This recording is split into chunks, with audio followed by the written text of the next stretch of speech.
Hello and welcome to the GBC Productions channel. This is episode 121. In this video, I will be replacing the fuel injectors on a 2001 Buick Century. This is the 3100 engine, as you can see. The fuel rail is underneath the upper intake, so I will have to take that off.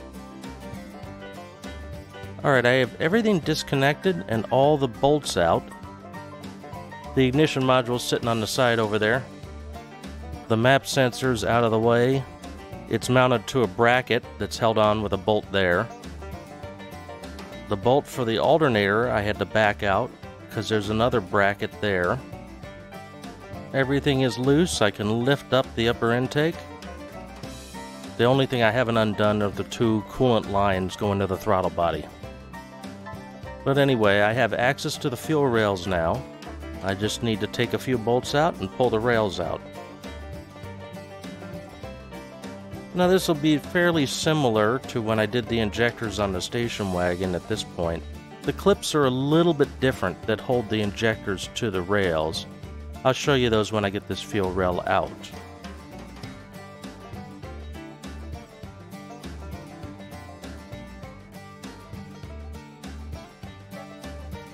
I ended up pulling the throttle body off of the manifold so I wouldn't have to drain the coolant. I did have to undo one of the coolant lines there, but I pinched it off. And I pinched off this line heading to the heater core.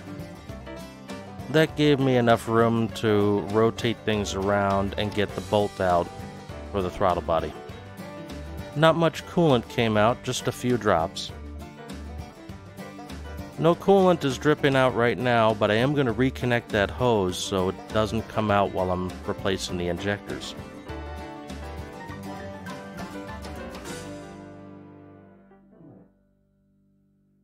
I got the fuel rail out here.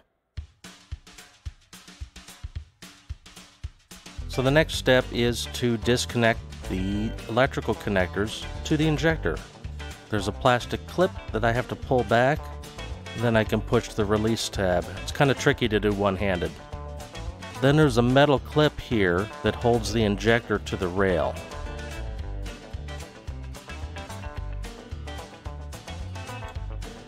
So these clips are not quite as easy to release the injector from the rail as it was on the station wagon. So I'm going to see if I can show how I do this. I'll get in here and I'll slide the clip over to the side, a little out of frame. It's kind of hard to do one-handed. Once I slide it out as far as it'll go, then I just grab onto the injector and pull it out. So where these two little tongs are, I'll slide it in the direction that those are, as far back as it'll go, and then grab the injector and wiggle it out. Here's a little better look at one of the clips. So there's a slot in the injector I have to slide this into. Once I get it in there, I push it all the way in. Now I'm going to have to rotate that clip by 90 degrees before I can get the injector in place. As you can see, the connector is off by 90 degrees. Also, I sprayed the O-rings on the injectors with silicone lubricant. I'm going to go ahead and put the fuel rail back in. I'll check everything for leaks, and then I'll be back. So the fuel rail's in. I did check for leaks. There were a couple. One of them was this injector. You can kind of see the little puddle of fuel down there.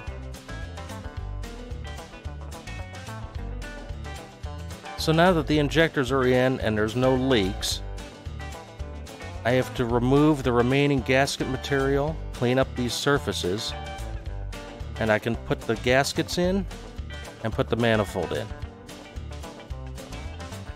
Here the gaskets are in place, and it's time to put the upper intake in. Everything's put back in place, and the manifold bolts are torqued down to 18 inch-pounds with a little bit of blue Loctite on them. Don't forget to subscribe for more, mash that like button, and comment below. Until next time, this is Uncle D from GBC Productions, signing off.